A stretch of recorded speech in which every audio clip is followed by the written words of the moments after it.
અત્યંત ગરીબ માણસ દરરોજ લક્ષ્મી માતાની પૂજા અર્ચના કરતો અને તેના પર મહાલક્ષ્મી માતા કૃપા કરે એવી વિનંતી અને પ્રાર્થના કરતો. એક વખત દિવાળીના દિવસે સાંજે જ્યારે તે લક્ષ્મી માતાની પૂજા કરી રહ્યો હતો, ત્યારે સાક્ષાત મહાલક્ષ્મી માતા એની સામે પ્રસન્ન થઈને હાજર થયા અને તે ગરીબ માણસને એક સોનાની વીંટી ભેટમાં આપી અને અદૃશ્ય થઈ ગયા. પરંતુ તે વીંટી સામાન્ય વીંટી ન હતી. બીજા દિવસે તે સવારમાં નાઈને તૈયાર થયો અને લક્ષ્મી માતાએ આપેલ વીંટી પહેરી અને તેના મનમાં ધનવાન થવાની ઈચ્છા થઈ અને ઘડીભરમાં તેની સામે સોના મોહરનો ઢગલો થઈ ગયો અને તે માણસ ખુશીથી નાચવા લાગ્યો. આનંદમાં ને આનંદમાં નાચતા નાચતા તેને ખૂબ ભૂખ લાગી અને જમવાની ઈચ્છા થઈ અને થોડી વારમાં તો તેની સામે જાત જાતના ભોજન હાજર થઈ ગયા. તેણે પહેરેલી વીંટીના ચમત્કારની હવે તેને ખબર પડી ગઈ, એટલે તેને એક આલીશાન મકાન બનાવ્યું.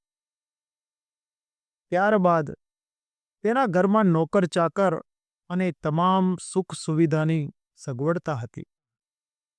લક્ષ્મી માતાની એ આપેલી ચમત્કારી વીંટીના કારણે તે સુખેથી રહેતો હતો.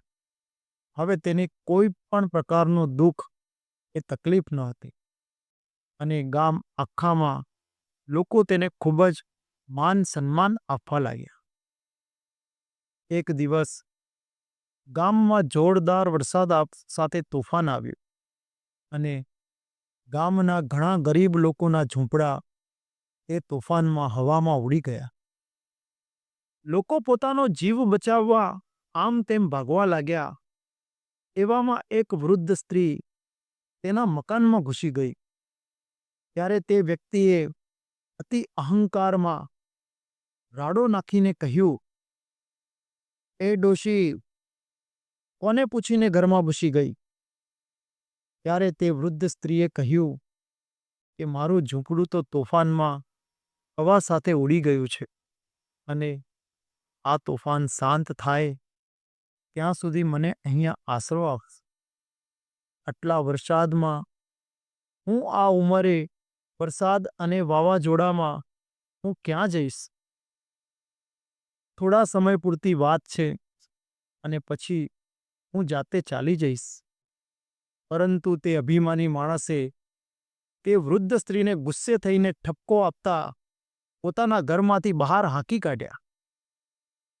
જેવા જ તે અભિમાની માણસે આ વૃદ્ધ સ્ત્રીને ઘરની બહાર કાઢ્યા, તેવી જ આકાશમાંથી વીજળી ગરજી અને તેના મકાન ઉપર પડી અને થોડીક ક્ષણોમાં તો આખું મકાન બળીને ખાક થઈ ગયું અને તેના હાથમાં રહેલી ચમત્કારી વીંટી પણ ગાયબ થઈ ગઈ અને તેનો બધો જ વૈભવ એક જ ક્ષણમાં તો ખેદાન મેદાન થઈ ગયો. થોડી ક્ષણમાં તે વૃદ્ધ સ્ત્રી તે અભિમાની વ્યક્તિ સામે આવી અને તેમણે મહાલક્ષ્મી માતાનું રૂપ લીધું.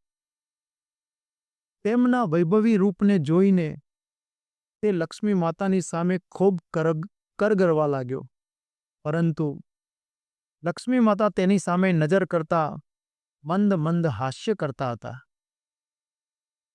હવે તેને સમજાયું કે મદદ માંગવા આવેલા વૃદ્ધ સ્ત્રી બીજું કોઈ નહીં પણ સાક્ષાત લક્ષ્મી માતા જ હતા અને તેણે તેમનું પૈસાના અભિમાનમાં અપમાન કર્યું છે. હવે તે મહાલક્ષ્મી માતાને પગે લાગી અને કરગરવા લાગ્યો કે માતા, મને માફ કરી દો. મહાલક્ષ્મીજીએ કહ્યું કે તને મેં બધું જ આપ્યું, પણ તારી એને સંભાળવાની લાયકાત ન હતી અને તું અભિમાની બની ગયો. જ્યાં સમાજના નાના માણસોનું કે ગરીબ માણસોનું સન્માન થતું નથી, ત્યાં મારી હાજરી રહેતી નથી. આટલું બોલતા જ મહાલક્ષ્મી માતા અદૃશ્ય થઈ ગયા. આપણા ગુજરાતમાં પણ એક પ્રસિદ્ધ ભજન છે કે રામે દીધો છે રૂડો રોટલો, કોઈને ખવડાવીને ખાવ. આપણને આપેલા સુખમાંથી આપણે કોઈને સુખી કરી શકીએ એ ભગવાનની સેવા કાર્ય બરાબર જ છે.